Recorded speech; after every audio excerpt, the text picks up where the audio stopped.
और केवट से कहते हैं मुझे पार लगा दो। केवट कहता है कि आप ऐसे ही अपने भक्तों को भव सागर में घुमाते रहते हैं, कभी पार लगाया है आपने? किसी को पार नहीं लगा, तो मैं भी पार नहीं लगा, ऐसे घूमते रहिए, हम भी घूम रहे आप भी घूम। भगवान बार बार विनती करते कि पार लगा दो भैया, पार लगा दो भैया। तो आज केवट जो है पार लगाता है। भगवान उतरते हैं और उससे कहते हैं कि उतराई ले लो जो तुम्हें लेना है। तो कहता है कि प्रभु हमारा और आपका संबंध एक ही जैसा है, मैं इस गंगा नदी का केवट हूँ, आप भव सागर की केवट है। और क्या कोई मजदूर दूसरे मजदूर से मजदूरी लेता है क्या मजदूरी कराने की? यहाँ पर मैं आपसे कुछ नहीं ले रहा हूँ, आप वहां पर हमसे कुछ नहीं ले रहे हो। और कहता है भगवान आपने मुझे सब कुछ दे दिया, मुझे अब आपसे कुछ भी नहीं चाहिए। दुख, दोष और दारिद्र्य तीनों आपने मुझसे दूर कर दिया। जब मैं आपका पैर हिला रहा था तो मेरे पितृ दोष समाप्त हो गए, जितने मेरे पूर्वज आज तक करे नहीं थे वो आज कर गए। और मैं रोज सोचता था, रोज सुबह उठता था कि क्या जीवन भर मैं यही कार्य करूंगा, मेरा यही काम रह गया है कि मैं सुबह उठूं और नए नए लोगों को ढूंढूं, उनसे कहूं नाव पे बैठो, उनसे धन लूं। लेकिन जैसे ही आप मेरे पास आए और मैं लोगों को बोलता था कि आओ नाव पे बैठ जाओ, आओ नाव पे बैठ जाओ, आप मुझसे नाव मांग रहे थे, मेरी उसी समय मेरी दरिद्रता समाप्त हो गई। अब मेरे घर में स्वयं लक्ष्मीपति मुझसे मांग रहा है तो मुझे किस चीज की आवश्यकता है? और आपको देख करके मेरा सारा दुख समाप्त हो गया। हे प्रभु आपको देख करके मेरे घर के दोष, दुख और दारिद्र्य सब समाप्त हो गया। भगवान उससे खुश होते हैं, भगवान उसको आशीर्वाद देते हैं और कहते हैं कि मैं वापस आऊंगा तो तुम्हें उतराई दूंगा। और वहां पे कोई उतराई नहीं लेता। इस प्रकार से भगवान गंगा नदी पार करते भरद्वाज ऋषि के आश्रम में जाते हैं। वहां पे तीनों नदियों का संगम है, प्रयागराज है।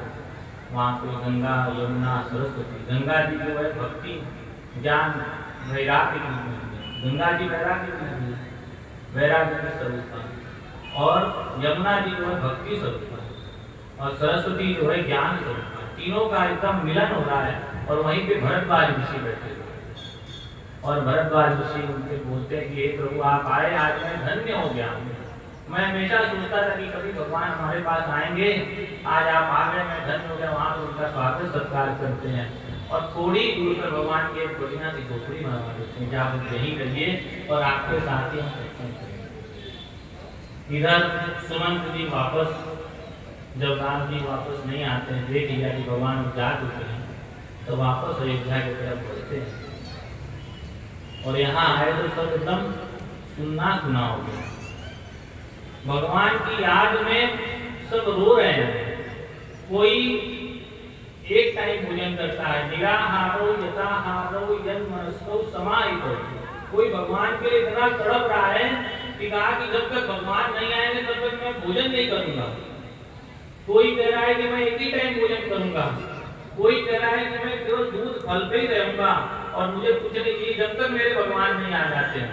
ये उसी तरीके से घटना आती है काशी खंड में आती है कि एक राजा दिवोदास थे। काशी के लोग जो है बड़े अड़भंगी लोग रहते हैं, यहाँ पे भूत प्रेत पिशाच सब यहाँ रहते हैं।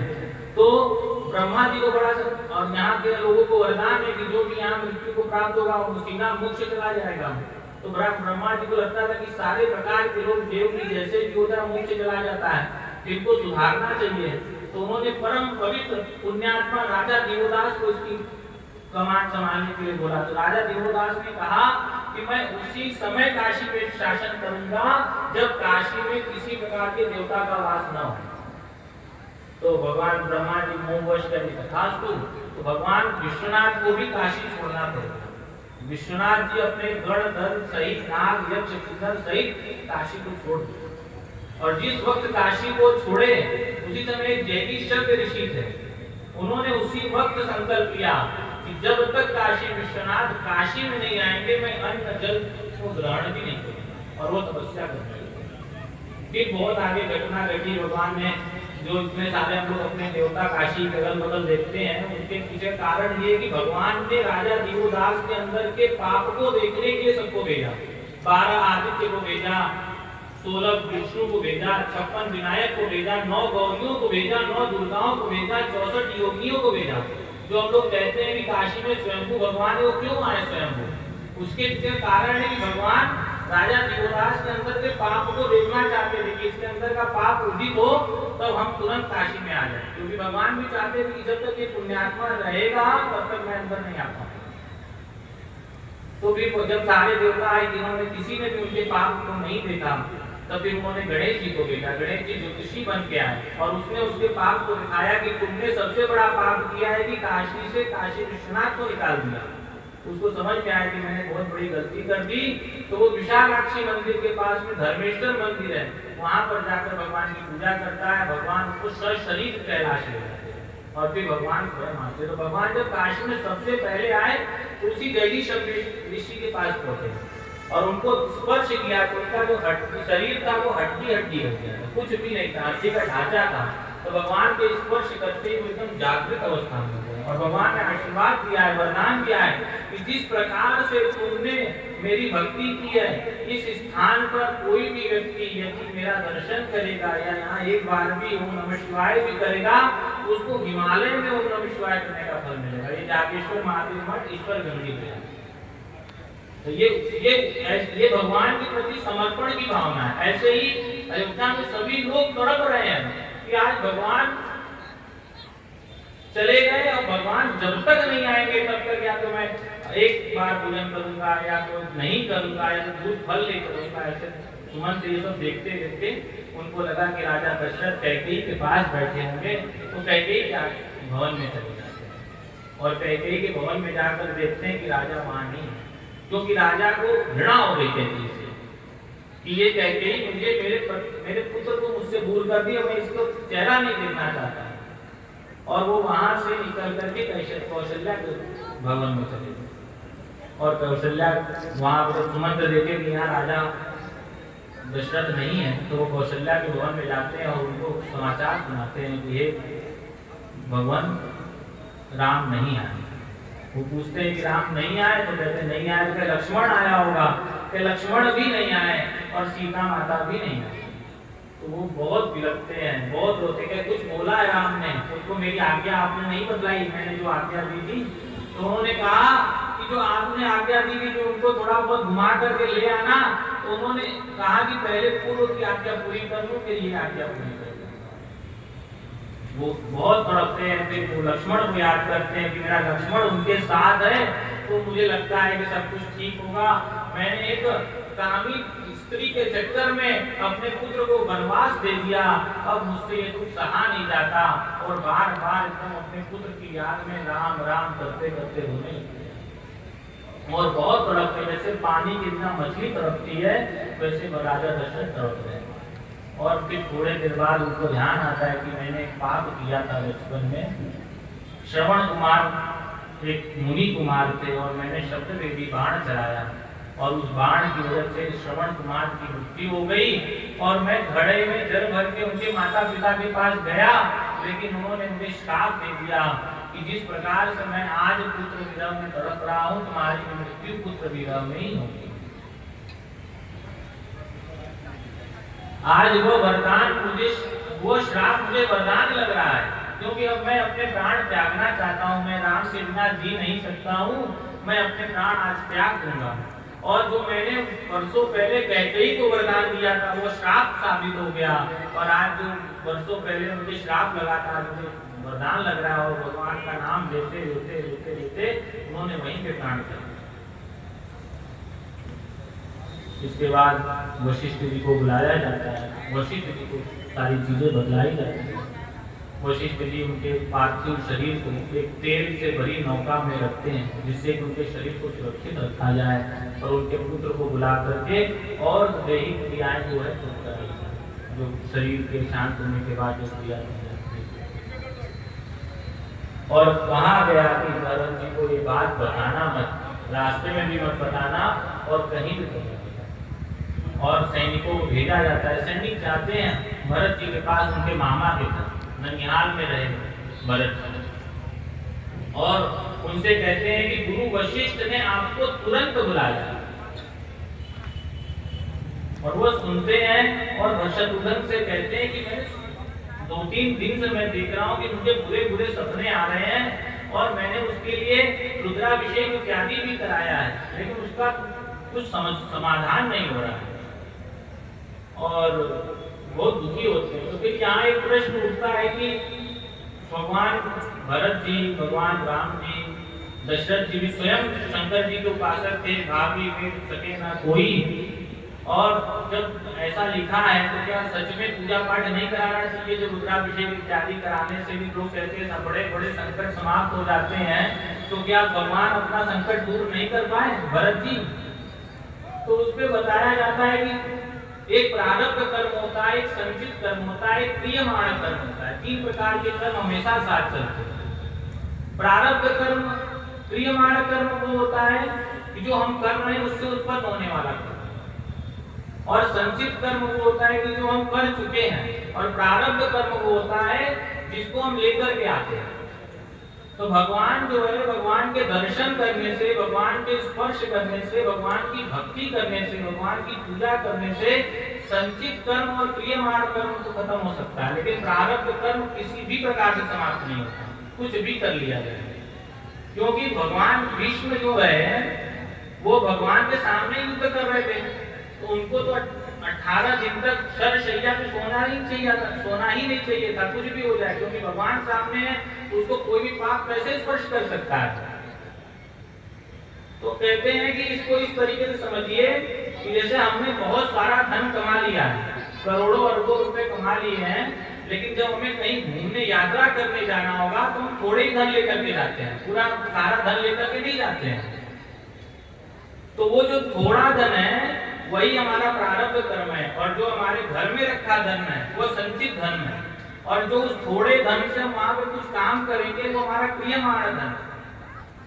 तो वो भगवान जो है संचित धन को तो भस्मीभूत भी नहीं करते, भस्मीभूत करेंगे तो राख रह जाएगी, उसको भून देते हैं। भूनने से जैसे क्या है, गेहूं का दाना जो है यदि आप उसको मिट्टी में डाल देंगे तो उग जाएगा, उसका गेहूं फिर से उत्पन्न हो जाएगा। लेकिन यदि गेहूं के दाने को हम ऐसे भूज देंगे तो उसको मिट्टी में डालने के बाद भी वो नहीं उगेगा। तो भगवान उसको भून देते हैं, जलाते भी नहीं, भस्म भी नहीं। लेकिन प्रारब्ध कर्म को खत्म करने की शक्ति किसी के अंदर नहीं, भगवान के पास भी नहीं है। प्रारब्ध कर्म करते कि भोग करके ही जाना है, तभी मुक्ति होगी, तभी मोक्ष की प्राप्ति होगी। तो जो भी कष्ट है, भीष्म का कष्ट हो, दशरथ जी का कष्ट हो, भरत जी का कष्ट हो, कैकेयी का कष्ट हो, किसी का भी कष्ट हो, उसके प्रारब्ध कर्म के कष्ट है, वो नहीं मिटा सकते। हर चीज को मिटाया जा सकता है, लेकिन प्रारब्ध कर्म को नहीं मिटाया जा सकता। और ऊपर शंकर जी कहते हैं कि हम वो भी मिटा देंगे, हम तो वो भी मिटाने का सामर्थ्य रखते हैं, क्योंकि हम तो संहार के देवता हैं। लेकिन यदि हरि की इच्छा हो जाए तो वो भी नहीं मिटेगा, क्योंकि भगवान स्वयं चाहते थे कि मेरा वनगमन हो, तो फिर रुद्राभिषेक से कुछ नहीं कर सकता। क्योंकि भगवान यदि नहीं चाहते कि मेरा वनगमन हो तो फिर तो हर चीज काम करेगी। कि भगवान खुद चाहते थे कि मेरा वनगमन हो जाए और मैं जाके वहां पे रावण को मारूं, इसलिए रुद्राभिषेक भी वहां काम नहीं करता। फिर वह भरत जी जो है अपने रथ पर बैठ करके अयोध्या के लिए आते हैं, तो वहां पर उनको बड़े अपशकुन दिखते हैं, कोई भी अच्छे से दिखता नहीं है, हर व्यक्ति दुखी, हर व्यक्ति के चेहरे पे मायूसी दिख रही है। उनको बड़ा डर लगता है कि ये क्या हो गया है, यहाँ पे इतना सन्नाटा क्यों है, एकदम सुनसान क्यों है। तो अपने सारथी से कहते हैं कि ऐसे जगह पर ले चलो जहाँ पे राम लक्ष्मण सभी लोग एक साथ मिल जाए, कौशल्या माता, दशरथ जी, राम जी, लक्ष्मण जी, और ऐसा विचार करते हैं कि कहाँ पर होंगे, कहाँ पर होंगे। उनको लगता है मेरी कैकेयी माता के पास होंगे, क्योंकि कैकेयी क्या जो दशरथ जी भी मिल जाएंगे और राम जी भी दिन भर वहीं बैठे रहते हैं। ऐसा विचार करके वो अपना रथ जो है कैकेयी माता की तरफ के भवन की तरफ घुमा देते हैं। अयोध्या वासी सोचते हैं कि जरूर भरत के अंदर कपट है, इसीलिए वो सबसे पहले कैकेयी के पास गया, नहीं तो वो कहीं और जा सकता था। उनको नहीं पता है कि उनको तो पता ही नहीं है कि ये सारी घटना भी घटी है। और वो कैकेयी माता की तरफ जाते हैं, और जाते ही कैकेयी जो है उनके पति का देहांत हो चुका है, लेकिन तब भी वो अपने पति के लिए, अपने पुत्र के लिए आरती की थाली लेकर आती है। वो आरती लेते हैं, फिर पूछते हैं कि भैया कहाँ है, राम भैया कहाँ है। तो वो कहती है कि मैंने तो तुम्हारा सब कुछ बहुत अच्छा कर दिया, कोई दिक्कत वाली बात नहीं है, लेकिन तुम्हारे पिताजी का देहांत हो गया। तब भी वो पूछते हैं भैया कहाँ है, आप भैया भैया भैया बताइए कहाँ पर है। तो बोलते हैं भैया को तो वनगमन हो गया है। और वो पूरी घटना बताती है कि मंत्रा नहीं होती तो ये सब होता नहीं, मंत्रा ने मेरी बुद्धि शुद्ध कर दी, यहाँ पे सब बड़ा प्रपंच चल रहा था, हमने सब सही कर दिया। वो ऐसे बोल ही रही थी कि भगवान भरत जी रोने लगे और कहे कि तुम वरदान मांगते समय तुम्हारी जीभ सड़ नहीं गई, इतनी कठोर तुम कैसे ऐसा वरदान मांग सकती है, तुम्हारे अंदर थोड़ी सी भी करुणा नहीं आई कि राम से तुम राम के लिए ऐसा वरदान मांग ली, मेरे भाई के लिए। तो वो रोने लगती है, उसको लगा कि मैंने क्या कर दिया। अपमान जब अपना व्यक्ति करे ना तब दुख होता है, जिसके लिए मैंने सब कुछ छोड़ दिया, यदि वही व्यक्ति हमारा अपमान करे तो वैराग्य की उत्पत्ति होती है। व्यक्ति जो है अपने पुत्र के लिए, अपनी पत्नी के लिए, अपने भाई के लिए सब करता है, लेकिन जब वही पुत्र, वही पत्नी, वही भाई उसका अपमान करने लगे तो उसको वैराग्य हो जाता है कि नहीं मुझे सब कुछ नहीं चाहिए, अब मैं अपना करूंगा। उसी समय कैकेयी को वैराग्य उत्पन्न होता है कि तुमसे अच्छा तो मेरा वो राम था, जो जाते समय भी बोल रहा था कि माँ मैं जा रहा हूँ, मुझे आशीर्वाद दो कि मैं आपके वचनों को अच्छे से पालन करता हूँ। और एक तुम हो जिसके लिए मैंने पूरा राजपाट अपना कलंक लिया कि मैंने तुम्हें अपने पति वैधव्य को प्राप्त कर लिया, कलंक तो मेरे सर पे लग गया, लेकिन तुम तो मुझे और गाली दे रहे हो। और उसी समय शत्रुघ्न जी आ जाते हैं और मंत्रा भी उसी समय आ जाती है और बोलते हैं यही मंत्रा जो है सबसे बड़ी दोषी है और उसके कुबड़ पे ही 1 लाख मारते हैं। तो मंत्रा बोलती है कि मैंने तुम्हारे लिए इतना अच्छा काम किया और तुम मुझे लात मार रहे हो। तब शत्रुघ्न जी को लगता है कि इसकी बुद्धि खराब हो गई है, तो उसके सर के बाल को खींचते हुए भाग गया। तो भरत जी रोकते हैं, कहते हैं कि शत्रुघ्न भैया आप इसको छोड़िए, आप ये गलती इसकी नहीं है, गलती मेरी है। तो भाई आपकी गलती नहीं है, इसी की गलती है, इसी ने सारा घर तोड़ा है। और लक्ष्मण भैया शुरू से कहते थे ये बात कि घर में यदि विध्वंस होगा तो इसी की वजह से होगा, क्योंकि प्रातः काल उठ करके कभी भी कुबड़ का, अंधे का, लंगड़े का दर्शन नहीं करना चाहिए। ये समय सुबह आकर के खड़ी हो जाती थी, दिन रात जो है जब सुबह होता था आकर खड़ी हो जाती, सबको अपना दर्शन देती। तो लक्ष्मण भैया हमेशा कहते थे कि घर में जब भी समस्या होगी तो इसी की वजह से होगी। और तब वो भरत जी कहते नहीं इसकी गलती नहीं है, जो गलती है मेरी है। तुम ये सोचो कि राम जी को राज्याभिषेक हो रहा था, राम को राज्याभिषेक क्यों नहीं हुआ? क्योंकि मैं था, माता जी को मोह हो गया था मुझसे, और मुझसे मोह होने के कारण उन्होंने मुझे राजगद्दी के लिए बोला। अगर मैं जन्म ही नहीं लेता या मैं इस संसार में ही नहीं रहता तो ये मोह होता ही नहीं, और ये सारे चीजें पर पीछे कारण भूत मैं हूँ। भरत जी अपने आप को दोषी देते हैं और रोने लगते हैं और खूब रोते हैं।